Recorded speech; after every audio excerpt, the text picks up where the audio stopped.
No matter how old you are, there's a pretty good chance that you have been to a shopping mall if you have lived in the US or Canada. At one time, they were a great place to shop, eat, and just hang out with friends and family. In the 1970s, 80s, and 90s, they really were our social network, only better since it was face-to-face. Throughout the years, there have been many stores that have come and gone. In today's video, we will have a look back and remember some of the stores that used to grace the shopping malls. Tom McCann was a chain of shoe stores that had over 1,400 stores at its peak in the 1960s. They could be seen in many malls across the United States, and they were one of the oldest and best-known shoe retailers. In 1996, the chain shut down all of its stores, but the shoes are still available if you're lucky enough to have a Sears or Kmart nearby.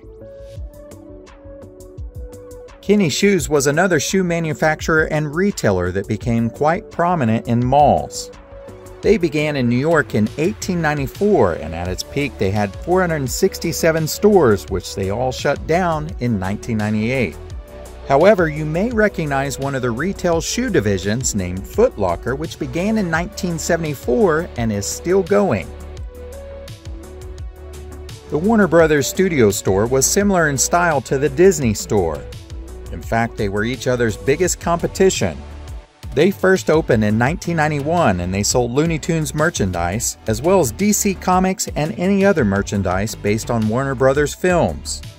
All of the stores closed by December 31st, 2001. Gadsox was a mall-based teenage clothing retailer. They were known for their crazy t-shirts and a Volkswagen Beetle car that was cut in half. The first store opened in Mesquite, Texas in 1983. From there, they grew to more than 400 stores.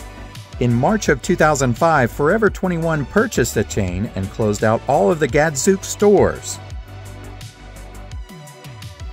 KB Toys was an American toy store chain that began in 1922 as a candy store called Kaufman Brothers. In 1946, they acquired a wholesale toy company from a candy client who owed them money. In 1948, they ended their candy business to focus on toys. In 1973, they ended their toy wholesaling to start a shopping mall-based toy retailer. The company eventually grew and operated over 1,300 stores across all 50 states. After some financial trouble and poor sales, the company filed for bankruptcy in 2008. By 2009, all of the locations were permanently closed. The Sharper Image was founded in 1977 and was a catalog business that sold jogging watches. Later on, they expanded their catalog selection to an assortment of futuristic gadgets, electronics, massaging chairs, and air purifiers.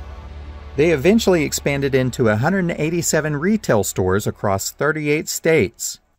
In 2008, they declared bankruptcy and closed all of their stores. The company still sells merchandise through their website, catalog, and third-party retailers. However, that's not quite the same as going into the store and checking out all the gadgets in person. The Limited launched a children's store in 1987 called Limited 2. They sold apparel and accessories for girls between the ages of 5 and 15.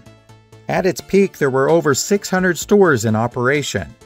In the later 2000s, their success began dwindling. Between 2008 and 2010, the Limited 2 stores were rebranded as Justice. Since that time, the Limited 2 trademark has been revived into an online store and sold on Amazon. Sam Goody music stores began in the 1940s with Sam Goody opening a record store in New York City. The chain as we know it was founded in 1951. They specialized in records, cassette tapes, CDs, VHS tapes, DVDs, video games, posters, comics, and more. Eventually, technology would catch up to them and leave them struggling. By 2012, most of the stores were either shuttered or converted into other brands like FYE. However, there are 2 Sam Goody stores that are left in the US. One is in Ohio and the other one is in Oregon. B. Dalton Books was an American bookstore chain that was founded in 1966. They became one of the largest retailers of hardcover books with over 798 stores at its peak. The stores were primarily in shopping malls and they competed with Walden Books. Barnes & Noble acquired the chain in 1987 and they continued the stores until 2010 when they were all shuttered.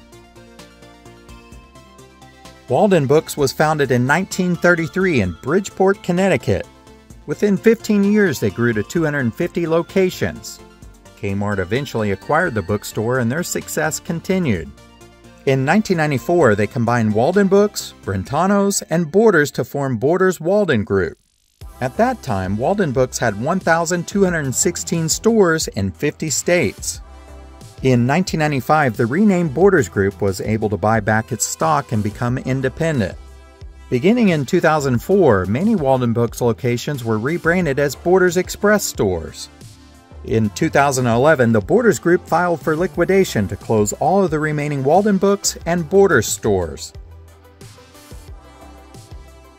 Wet Seal was once a trendy clothing retailer for young women. The store was founded as Lauren's in 1962 and renamed Wet Seal in 1990. By 2014, there were 478 stores across the U.S. and sales were sluggish. They filed for bankruptcy in 2015 after closing most of their stores. In 2017, they closed the remaining locations. It now operates as an online retailer. MerryGoRound was a women's clothing chain that operated from the 1970s to the 1990s. At their peak, they operated almost 1,000 stores. They specialized at capitalizing on the latest fashion trends for women ages 15 to 35. In 1993, they purchased a men's clothing store, Chess King. Things were not going as well as they appeared, and MerryGoRound filed for bankruptcy just 1 year later in 1994. In 1996, they closed all of their more than 500 locations, which were primarily in malls. Deb Shops was a women's clothing store that dominated the malls with their market share of teenagers and 20-somethings. They were known for their excellent customer service and frequent updates to stay up with the latest fashion trends. In 1995, they even bought out Atlantic bookstores and they operated them in several northeastern states. The company was also great at using their own capital to open new stores. This business plan continued to work for them until the 2000s. Their parent company, Lee Equity Partners, filed for bankruptcy in 2011 and again in 2014. In 2015, they closed out all of their stores and became an online retailer selling plus-size clothing until their website shut down without warning in December of 2018. Since that time, the name was acquired by a new company who has reopened the website for plus sizes and has added a hyphen in the middle of the name. Chess King was a men's clothing retailer that began in 1968 and grew to over 500 stores by the mid-80s. They were known for selling men's parachute pants, shoes, bomber jackets, and other trendy accessories. Chess King remained popular with fads and fashion throughout the crazy 80s. The company was bought out by MerryGoRound in 1993, just before they filed bankruptcy and shut down their doors in November of 1995. Wilson's Leather is based in Minneapolis, and at their peak in 2002, they had 763 stores throughout the U.S. and Canada. In 2003 and 2004, the company scaled down its operations and closed dozens of non-performing stores. In 2008, they announced that they would liquidate all of their mall stores. Somehow, there were still some out there, and in 2020, they announced that they would close 110 stores managed by Wilson's Leather. As of today, I have no idea if there are any Wilson's Leather stores that are still left in operation. However, I do know that they have an online store that they run. Esprit began in San Francisco, California in 1968. They became a retailer that specialized in women's clothing and accessories, but they also had men's and kids. One of the things that they became best known for was the Esprit sportswear, which was a huge hit with teens in the 1980s. In February of 2012, they announced plans of closing all retail stores in North America because they were no longer competitive in the market. However, in 2015, they reopened a few stores in Canada. They have continued to operate stores around the world, most notably in Asia. Not only that, but they also have an online store. 579 was a retail chain that offered mid to low price fashions for young teens and young women between 13 and 22 years of age. This is one store that was very prominent in many malls. In 1999, they had gone bankrupt and the stores were all liquidated. Fashion Bug was a plus-size women clothing retailer that once had more than 1,000 stores.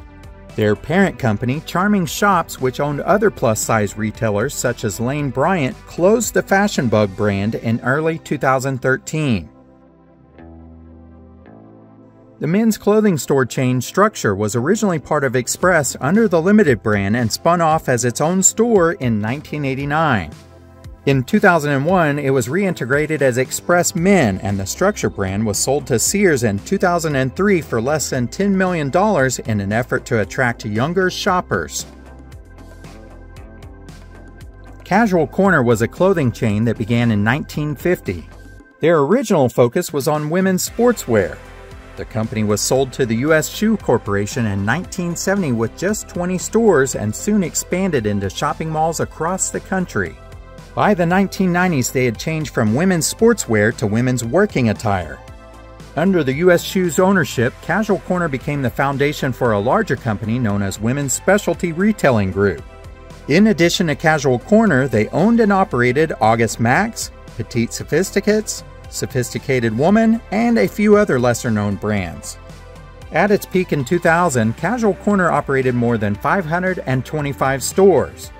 By 2005, there was increased competition, and all remaining locations were closed after being sold to a liquidator. Throughout the years, shopping malls have declined in popularity. There are several reasons as to why this has happened, but two of the main ones are increased cost of rental space and competition with online sales. Many of the malls we once knew are now sitting empty or have several retail spaces that are not occupied. The landscape of shopping online may have changed things, but there are still many people who will never forget their special memories that were made inside of a mall. Do you have any special memories that you would like to share? Let us know in the comments below. As always, thank you so much for watching.